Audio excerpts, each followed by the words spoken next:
Did you know that in Norway people actually leave their babies outside to nap in the freezing cold? I'm not even kidding. We're talking sub-zero temperatures, snow falling, and babies just chilling in their strollers all bundled up. You think I'm making this up, but I promise you, it's a real thing here. And believe it or not, that's just the tip of the iceberg, the very first of the absolutely wild and shocking things we're going to be diving into today. This country is full of surprises, and some of them will blow your mind, so get ready for a deep dive into the real Norway. Welcome to the channel. If you've ever been even slightly curious about what life is really like in Scandinavia, especially the beautiful, rugged, and sometimes straight-up bizarre country of Norway, then you have clicked on the perfect video. We're not just scratching the surface with tourist facts. We're going deep into the culture, the lifestyle, and the secrets that only people who live here actually know. So if you're ready to see beyond the northern lights and the pretty fjords, stick around because we're about to uncover some unbelievable truths about this place. In this video, we're going to explore 5 absolutely shocking things you probably didn't know about living in Norway in 2025. These aren't just fun facts. These are fundamental parts of life here that shape everything from your social life to your bank account. And I absolutely promise you, number 4 on our list is going to completely change how you see Norwegian culture and the people who live here. It's a concept so unique, so powerful, that it explains almost everything about the Norwegian mindset. Trust me, you do not want to miss it. So before we jump into this crazy journey, do me a huge favor and smash that like button right now. It literally takes 1 second, and it helps the channel more than you could ever imagine. And if you're new here, hit that subscribe button and turn on notifications so you don't miss out on any more Insider Norway content like this. Seriously, you won't regret it. We have so much more to show you. Alright, are you ready? Let's jump right into the first shocking truth about Norway. This is going to be insane. In Norway, there's a word you need to know. Dugnad. It means the whole neighborhood comes together to do community work, raking leaves, painting fences, cleaning up, side by side, for free.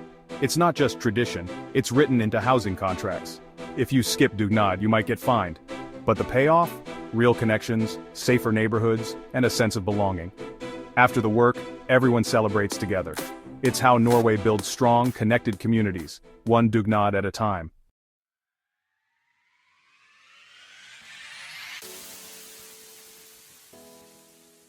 Alright, moving on to our second shocking truth, let's talk about cars. But not just any cars, we're talking about electric vehicles. Now you might have seen a Tesla or two driving around your city. Maybe electric cars are becoming a little more common where you live. But I need you to understand, whatever you think is happening with EVs in your country, Norway is living in the future. It is on a completely different level. This isn't a trend here, it's a total revolution that has already happened. Norway is, without any exaggeration, the electric car capital of the entire planet. To put this in perspective, in most countries, the market share for new electric cars sold might be somewhere around 5, 10, maybe 15% if they're doing really well.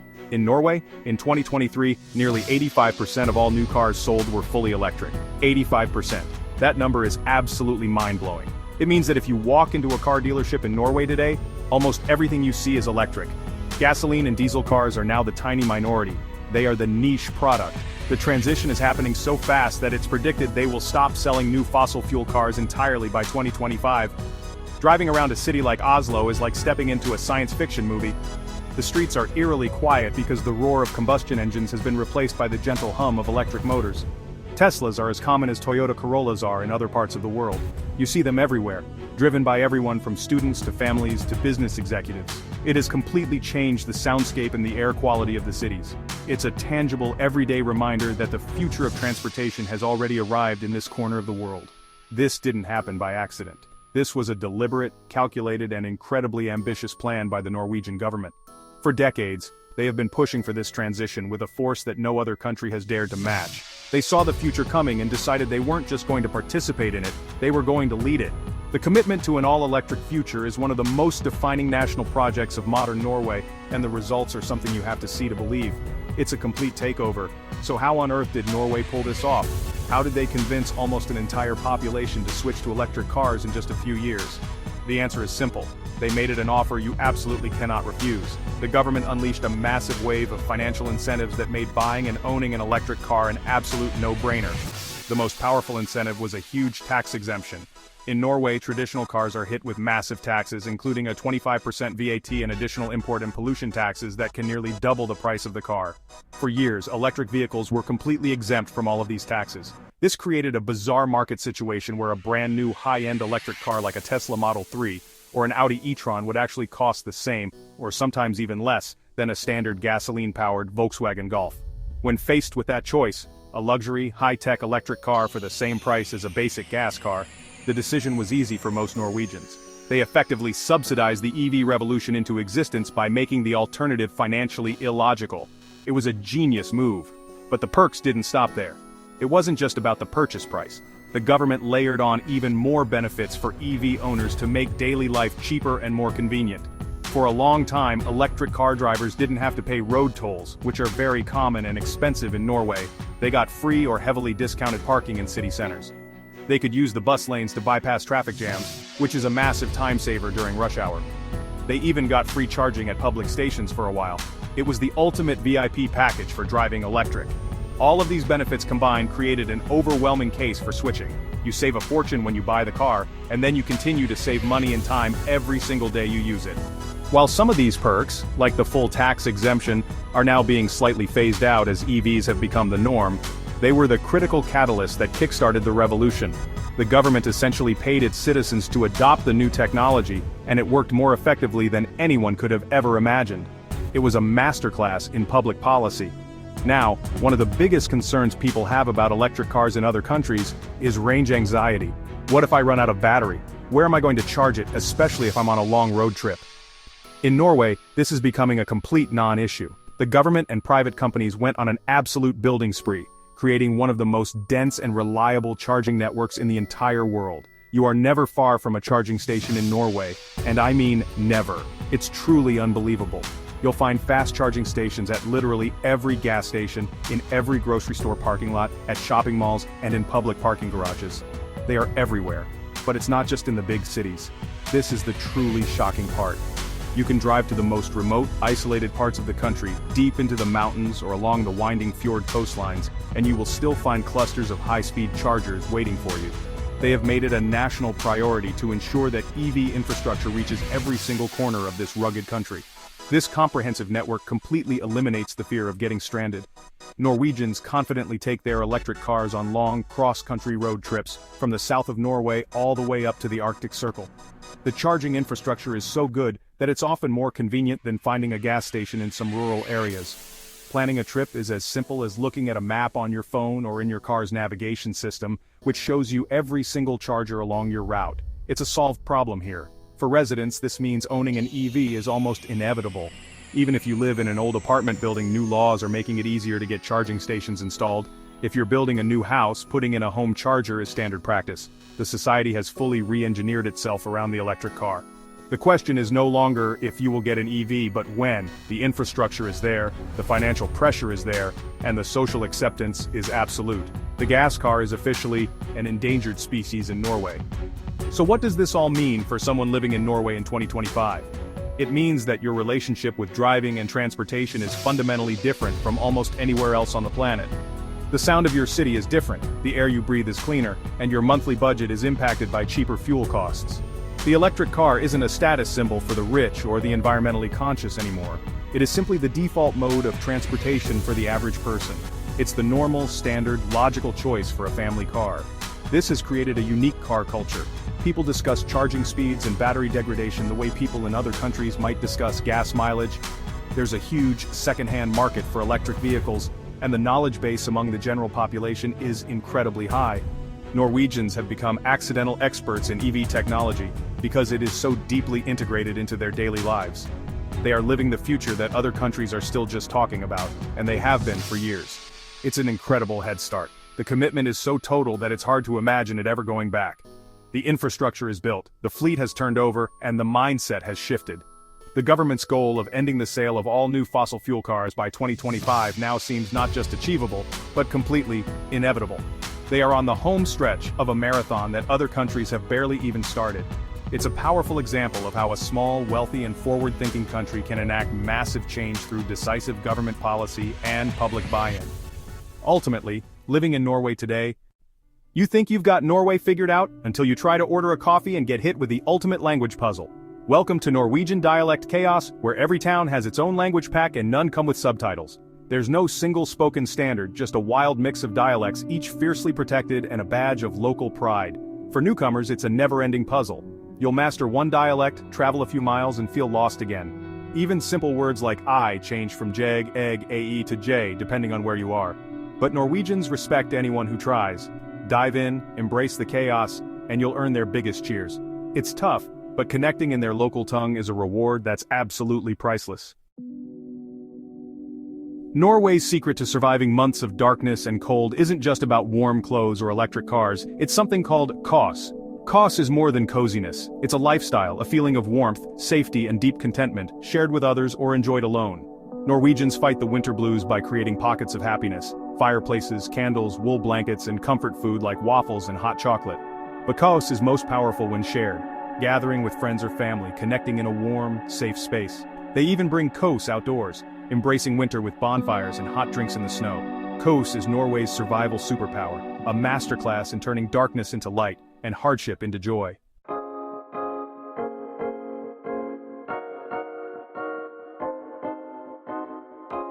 Okay, when you think of Norwegian food, what comes to mind? Probably salmon, right? Maybe some other kinds of fish.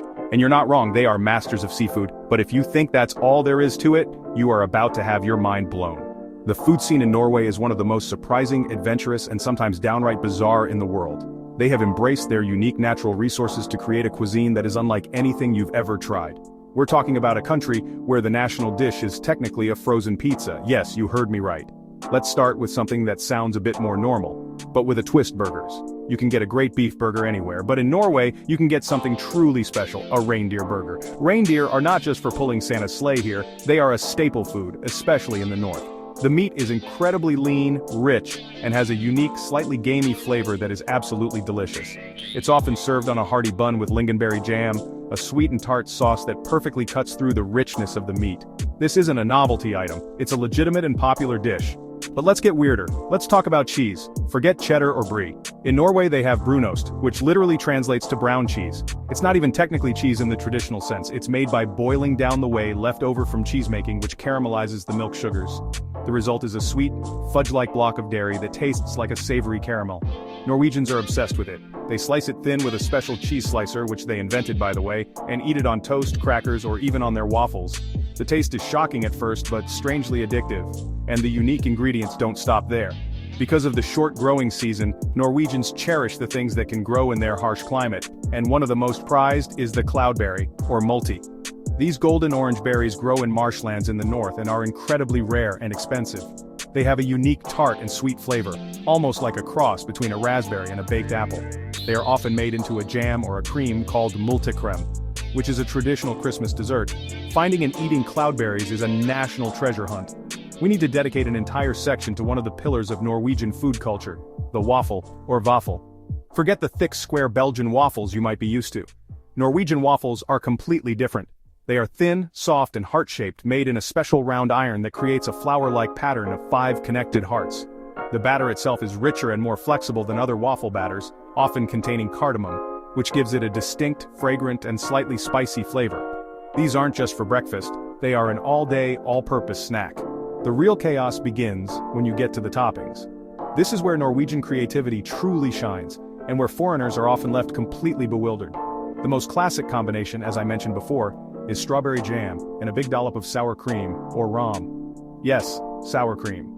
The combination of the sweet jam and the tangy, fatty cream on a warm, soft waffle is a taste sensation that is central to the Norwegian soul. It sounds weird, but trust me, it is an absolute game changer. It's the perfect balance of sweet, tart, and creamy. But they don't stop there. Another wildly popular topping is the brown cheese brunost that we just talked about. They lay thin slices of the caramelized cheese onto the hot waffle, and it melts slightly into a sweet, gooey layer of deliciousness. It's like having a caramel-flavored cheese melt on a soft, warm piece of bread. It's a combination of textures and flavors that is uniquely Norwegian. You can also go for the simple classic, just butter and sugar, which melts into a crunchy, sweet glaze. There are no rules. Waffles are more than just food in Norway. They are a symbol of chaos and community. You'll find them being sold at every sporting event, every school fundraiser, every ferry terminal, and every church gathering. They are the go-to food for any community event. The smell of waffles cooking is the smell of togetherness. It's a cheap, easy, and universally loved food that brings people together. Mastering the art of making and eating waffles is a key part of integrating into Norwegian life. It's a soft, heart-shaped key to understanding the culture. Now for the most shocking food fact of all, What do you think is the unofficial national dish of Norway? A country with incredible fresh fish, amazing lamb, and unique wild game. You would think it would be something traditional and historic, right? Wrong.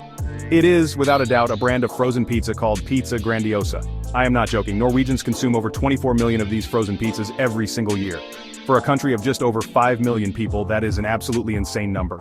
It's a cultural phenomenon that no one can fully explain. Pizza Grandiosa was launched in 1980 and somehow became a symbol of Friday nights, casual dinners, and easy comfort food. It's known for its very basic toppings, a simple mix of cheese, tomato sauce, and a type of processed meat, and its iconic red box. It's not gourmet, it's not fancy, but it is a deep-seated part of modern Norwegian identity. They even have songs written about it. People will argue passionately about whether to put the toppings on before or after it's cooked. It is the ultimate symbol of Lørdagsgodt's Saturday coziness. It is baffling, hilarious, and 100% true. But just as you're getting comfortable with the idea of a frozen pizza nation, Norway hits you with something from the other end of the culinary spectrum. Something ancient, something challenging, something that will test the limits of even the most adventurous eater. I'm talking about rakfisk. This is a traditional dish made from trout or char that has been salted and then fermented for several months, sometimes up to a year. It is not cooked, it is served raw. And the smell? Oh, the smell is legendary. It is one of the most pungent, intense aromas you will ever encounter. Rakfisk is typically served in thin slices on flatbread or boiled potatoes with onions, sour cream, and sometimes mustard. For many Norwegians, especially in the inland regions, it's a beloved delicacy, a centerpiece of pre-Christmas parties. For outsiders, it can be a terrifying challenge. The texture is soft and buttery, but the flavor is intensely salty, sour, and profoundly fishy. Eating rakfisk is a rite of passage. If you can handle rakfisk, you can handle anything Norway throws at you. It's the ultimate test of your culinary bravery. So you've got this wild mix of ancient fermented fish on one hand and mass-produced frozen pizza on the other. It's a culinary landscape of extreme contrasts. But what's happening right now in Norway is a massive food revolution. For a long time, Norwegian cuisine was seen as simple or even boring by the rest of the world. But in the last decade, a new generation of chefs has started to look at their own backyard with fresh eyes, and the results are absolutely incredible. They are redefining what it means to eat in Norway. This new movement, often called the New Nordic Cuisine, focuses on using hyper-local, seasonal ingredients and traditional preservation methods like smoking, curing, and fermenting, but in modern, innovative ways. Chefs are foraging for wild herbs, seaweeds, and mushrooms. They are working directly with farmers to get the best possible lamb, and with fishermen to get seafood that was in the ocean just hours earlier. They are taking things like rakfisk and brunost and elevating them into fine dining experiences. The results have been world-class. Suddenly, Norway is a top-tier food destination. Restaurants in cities like Oslo, Bergen, and Stavanger are winning Michelin stars and topping global food lists. They are creating dishes that are not only delicious, but also tell a story about the Norwegian landscape and seasons. You can eat things like scallops smoked with juniper, lamb cooked over birchwood for days, or desserts made from wild sorrel and pine needles. It's a celebration of everything that makes Norway unique, served on a plate. This revolution is changing the way Norwegians themselves think about their own food.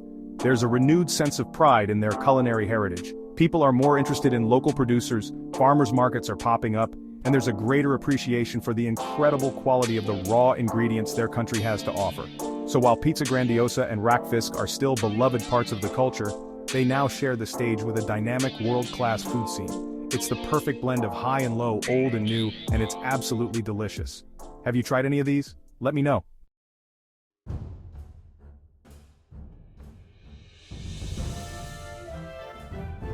So there you have it. 5 things about life in Norway that might just shock you. We've covered a lot. From community workdays being written into your rental contract, to a future where owning a gas car is basically impossible. We've explored the absolute chaos of their dialects, the life-saving culture of coast